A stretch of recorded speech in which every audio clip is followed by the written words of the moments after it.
city council meeting for July the 24th. I think I'm going to have invocation by Mr. Brown of District 7, if it's okay, and then we'll go to pledge of allegiance. Please clear your hearts and bow your heads. Lord, we thank you for this day. We thank you for this time. We thank you for these people.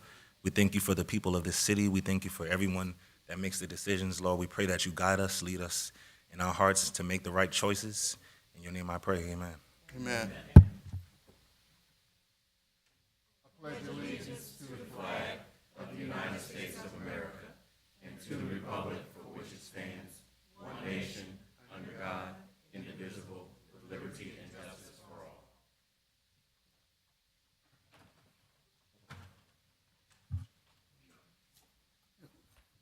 We're going to do just a slight change. We're waiting for softball championship team to come in. I think they might be a little bit late. But if it's okay, we'll move on, and then once they get there, we'll fit them in. Our first item on the agenda is a request to approve the minutes from the July 10th, 2025 City Council meeting. Move approval. Second. All right, it's been motion and second. Any discussion on that? Clerk, can you please call the roll? Ms. Jerome? Aye. Dr. Ganaway Paisley? Aye. Dr. Palmer Roberts? Aye. Mr. MD? Aye. Ms. Brown? Aye. Mr. Brown? Aye. Mr. Skipper? Aye. Mayor Pro Tem Brown? Aye. We have the final reading of an ordinance rezoning the property addressed as 2829 Spruce Avenue, Charleston County, TMS number 46916, parcel 101, from B1 Limited Business to R2 Multifamily Residential on Council District 10. Move for denial. Second. Motion and second. Any discussion by council? Hearing none, Mayor, please call the roll. Ms. Jerome? Aye. Dr. Ganaway Paisley? Aye. Dr. Palmer Roberts? Aye. Mr. MD? Aye. Ms. Brown? Aye. Mr. Brown? Aye. Mr. Skipper? Aye. Mayor Pro Tem Brown? Aye. We have the final reading of an ordinance amending Section 5-4B1 and 4 and Section 5-19E of the City of North Charleston Code of Ordinances, Appendix A, zoning regulations with regard to the conditions for storage facilities and car dealerships, as well as the design and sidewalk standards in the Upper 5278 Overlay District. Move for approval. Second. Motion and second. Any discussion by council? Hearing none, clerk, can you please call the roll? Ms. Jerome? Aye. Dr. Ganaway Paisley? Aye. Dr. Palmer Roberts? Aye. Mr. MD? Aye. Ms. Brown? Aye. Mr. Brown? Aye. Mr. Skipper? Aye. Mayor Pro Tem Brown? We have the final reading of an ordinance amending Section 18-52 of the City of North Charleston Code of Ordinances, Article 4, installation of permanent reference points and required improvements with regards to sidewalks. Move for approval. Second. Motion and second. Motion and second. Any question by council? Seeing none, clerk, can you please call the roll? Ms. Jerome? Aye. Dr. Ganaway Paisley? Aye. Dr. Palmer Roberts? Aye. Mr. MD? Aye. Ms. Brown? Aye. Mr. Brown? Aye. Mr. Skipper? Aye. Mayor Pro Tem Brown? Aye. We are now going to pause and call up Robert Lloyd to introduce the North Charleston 8U SCAP softball state champions.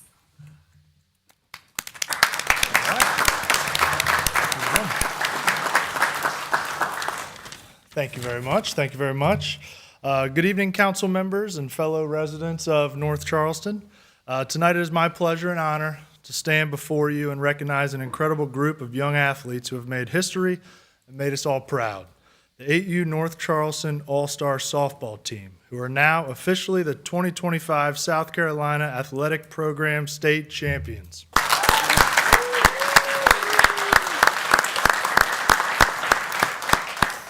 Let's just take a moment to appreciate just how big of an accomplishment this truly is. These young ladies, only 8 years old and younger, have demonstrated a level of dedication, teamwork, and athletic excellence that far exceeds their age. What they've accomplished is nothing short of remarkable. This journey to the championship didn't come easy. It took sacrifice, real sacrifice, from the girls who gave up countless hours of their summer vacation to practice in the heat, to travel across the state, and to play their hearts out. It took dedication from the coaches who put in tireless hours to teach, encourage, and prepare. And it took commitment from the parents who supported this team every step of the way. The road to the title was filled with fierce competition, and one of the biggest hurdles came in the form of our low country rivals, Moncks Corner, boo. To win the district title, just here in the low country, our girls had to face them in back-to-back games, and they rose to the occasion. Then, as if that wasn't enough, fate brought Moncks Corner back again in the state tournament, and once again, our girls delivered back-to-back wins to knock them out and continue their path to the championship. They also had wins versus Orangeburg, Simpsonville, and Dillon, and displayed heart, sharp focus, and pure love for the game. I've seen a lot of youth sports over the year, especially my 3 years here in North Charleston. But I say this with complete sincerity, and I hope this doesn't offend some of our other teams that have played here who are amazing. This is the best 8U softball team I've ever seen, and honestly, probably the best softball team I've ever seen in general. It was pretty amazing to see girls at that age, make plays like you were watching real ball. It was truly amazing it was truly amazing to watch. Honestly, it was a lot of fun. And let me say this, if these girls stick together, if they continue to work hard and keep the same energy and love for the game, they can go on to do even greater things, not just in softball, but in life, hopefully here in North Charleston. The group has potential to become something extraordinary, and their journey is just beginning. So on behalf of the city of North Charleston, the city council, and our entire community, I want to say congratulations. You've made your mark, you've brought a championship home, and you've inspired us with your heart, your fight, and your unity. To the 8U North Charleston All-Stars, you are truly champions in every sense of the word, and we can't wait to see what the future holds. Congratulations.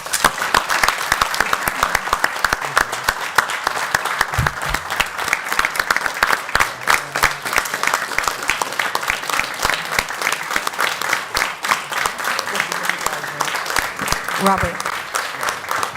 Mr. Lloyd, let the come. Line them up. And girls, if you could come up, we'll take a picture. Coaches too. Council Council ought to go down and take some pictures with them. Yes, would it be nice? I think they appreciate us down there with them. Would you? Yeah. Huh? And just a quick caveat, this is back-to-back state champions for this age group as well. 2 years in a row. No pressure going for the three-peat.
Mayor, I guess it's safe to say we got the best sports teams in the state of South Carolina. That's our number 3 champion right there? Yes, it is.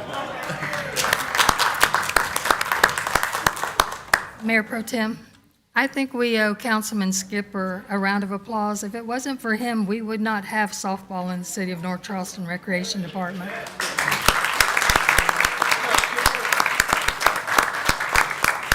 I do appreciate that. We never did quite get to that level. We tried really hard, Right, but that's right. I appreciate that recognition, Rhonda. Thank you. You're welcome. All right, we're back again. Our next item on the agenda is the first reading of an ordinance authorizing the mayor or his designee to execute an agreement for the construction of a softball field at Lentz Field. Move for approval. Second. Motion and second. Any questions or discussion by council? Hearing none. Can you please call the roll? Mr. Rome? Aye. Dr. Ganaway Paisley? Aye. Dr. Palmer Roberts? Aye. Mr. MD? Aye. Ms. Brown? Aye. Mr. Brown? Aye. Mr. Skipper? Aye. Mayor Pro Tem Brown? Aye. We have the first reading of an ordinance authorizing the mayor or his designee to execute a memorandum of understanding between the Charleston County School District and the City of North Charleston Recreation Department regarding the joint use of recreation facilities. Move for approval. Second. Motion and second. Any question by council? Hearing none. Madam Clerk, can you please call the roll? Mr. Rome? Aye. Dr. Ganaway Paisley? As I stated in the Finance Committee, I'm going to have to recuse myself because I have a professional relationship with Charleston County School District. Dr. Palmer Roberts? Aye. Mr. MD? Aye. Ms. Brown? Aye. Mr. Brown? Aye. Mr. Skipper? Aye. Mayor Pro Tem Brown? Aye. We have a resolution accepting a permanent sidewalk easement on property identified as TMS number 47802, parcel 84, located on Mezquite Road in Council District 2. Move for approval. Second. Motion and second. Any discussion by council? Hearing none. Madam Clerk, can you please call the roll? Mr. Rome? Aye. Dr. Ganaway Paisley? Aye. Dr. Palmer Roberts? Aye. Mr. MD? Aye. Ms. Brown? Aye. Mr. Brown? Aye. Mr. Skipper? Aye. Mayor Pro Tem Brown? Aye. We have 3 speakers tonight. When I call your name, please come to the front, state your name and address for the record, and you'll have 3 minutes. Coyle Connard? Probably don't need this, but anyway, first of all, I want to, I'm Coyle Connard, live at 1305 Braddock Avenue, North Charleston, South Carolina, 29405. Just to give you a little bit of background, I spent 40 years here with the city in law enforcement, and retired in 18. I'm going to go ahead and get to the subject, and I'm going to start off a little bit with Airbnbs and then lead into what I'm here to really talk about. As we know, years ago, that the Airbnb started, and it was all good. Zoning was changed, everything was changed, and then Airbnbs were allowed to come into the city, which I wasn't against. But what has happened? They've got out of hand. There's hundreds of them, over 100, just in my neighborhood. Now, just think of that. And then I'm going to lead into the next thing. The next thing that I come to speak about was the murals. I watch council all the time, and there were people here talking before that it's art. The zoning says it's a sign. I agree with the zoning ordinance. Maybe other people don't. Not only is it a sign, it's a billboard and it's advertisement. Go by the house, it's got the the supposedly mural on the wall. People take pictures of it, they say. That leads people to maybe knock on a door to say, hey, who painted that? How do I get in touch with him? It is advertisement. It is a sign. If you don't think it's a sign, go look at it. It's on the wall, right to the middle to the right. Guess what? The person that painted signs it. That's advertisement. And like we did with Airbnbs, there was nothing really vetted to how many could be in a neighborhood or anything like that, and it got out of hand. First of all, we don't even know who's, to my knowledge, and I'll have to say, I've spoke with Captain Nathan. I think he's doing a good job. He was a captain when I was here, but it's out of hand. It's hard to control. You know, you got people at night staying there with 15 cars parked out in front of a house on the sidewalks. You know, what's there? What's going on? You nor me, neither know. They're used for, I'll tell you, from narcotics, they're used for stash houses. People don't understand that and didn't believe that. I talked to a DEA agent today. He said so many of them are used for those things throughout this country. that is unbelievable. Not saying anybody that rents one of them is not, not correct in renting it and doing the right thing. But to me, the ordinance should not be changed. Okay, I've worked here, I've worked along with then Chief Burgess and did everything he asked me to do to correct problems in the neighborhood, whether it be black, white, or anything. And I would never do this. And I said to Chap today, what happens if I painted a mural of the Confederate flag on my garage door? Miss Brown lived across, that would be a conflict, but that's something that I would never do. Well, or anybody, I'm just saying anybody in general. It would be a conflict. If I painted a picture of Jesus Christ on the cross, it would be a conflict if somebody didn't believe in Jesus Christ. So that's my thoughts. I think the ordinance should stay the same. I don't think it should be changed because you're going to open Pandora's box just like you did on the Airbnbs. Thank you. Thank you, sir. Marcus McDonald.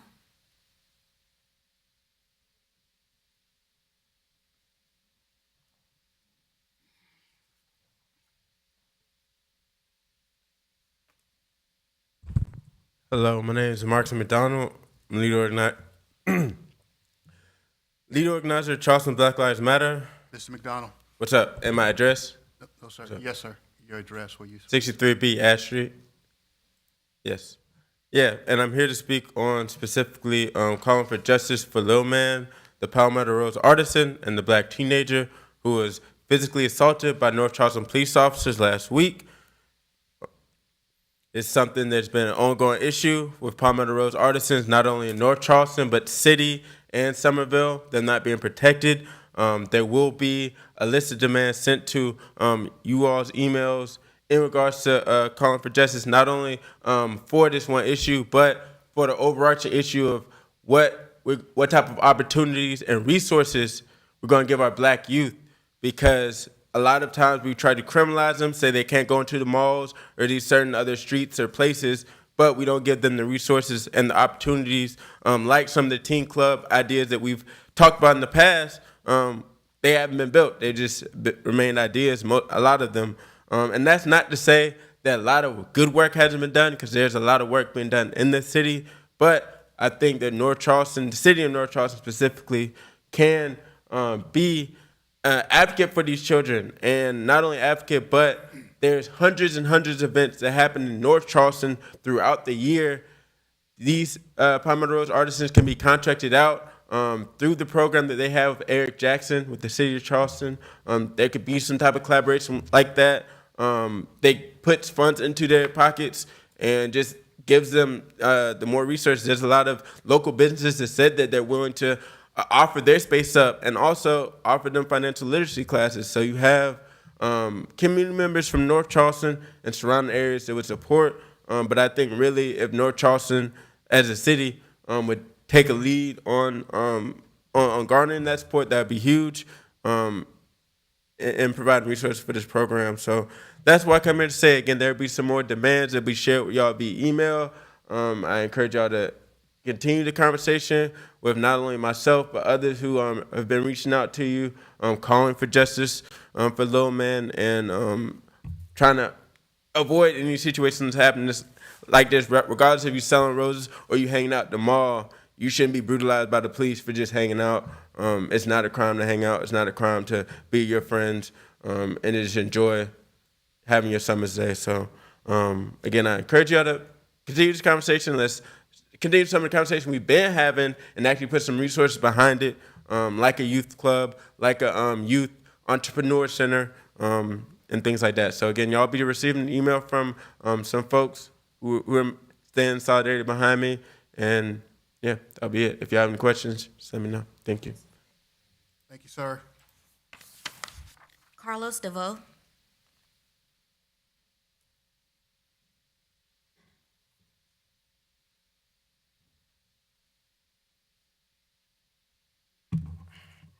Good evening.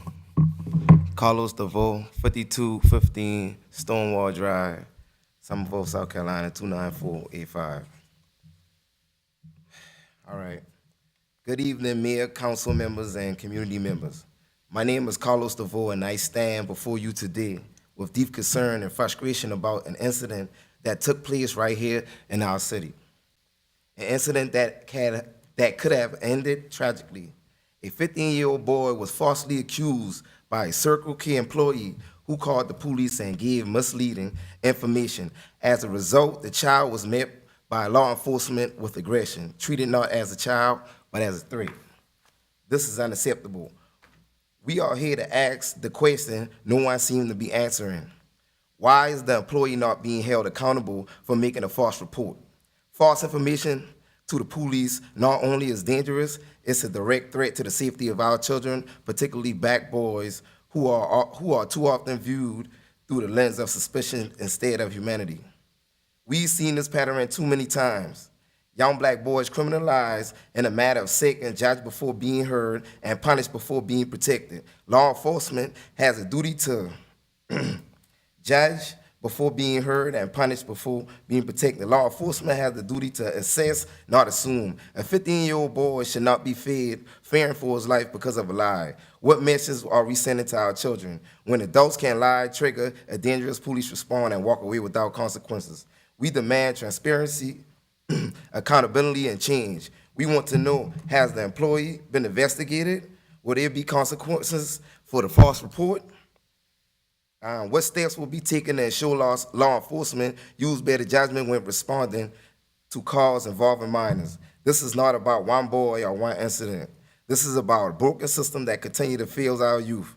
We are tired of our boys being demonized. We are tired of fearing what could have happened to them on their walk to the store or on their way home from school. North Charleston can and must do better.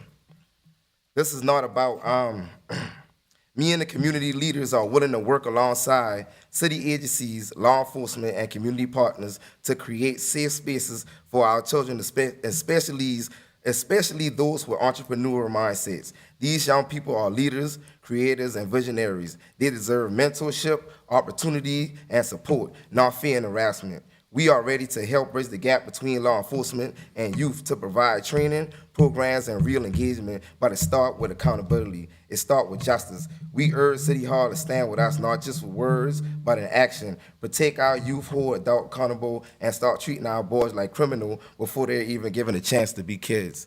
I will also add that I work with countless nonprofit. I co-executive direct a nonprofit with my wife, and we do a lot. We gear toward children literacy, but I just launched a mentorship.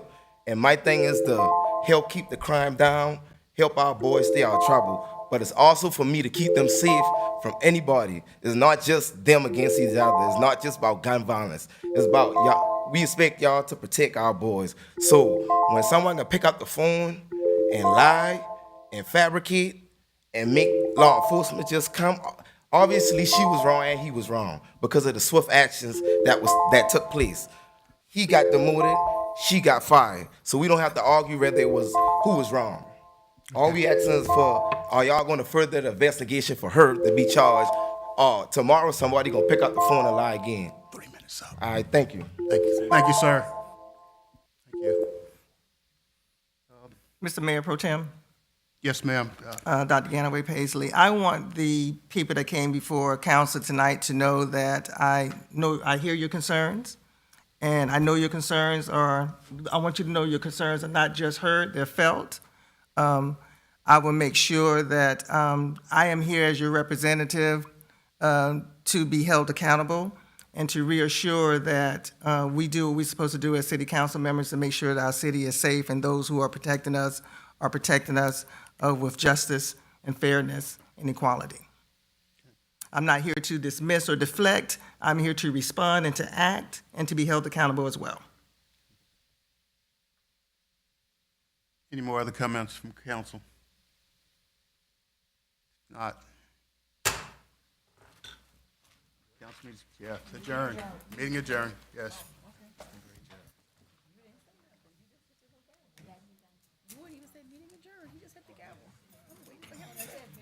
I'm like, I'm waiting for him to say something.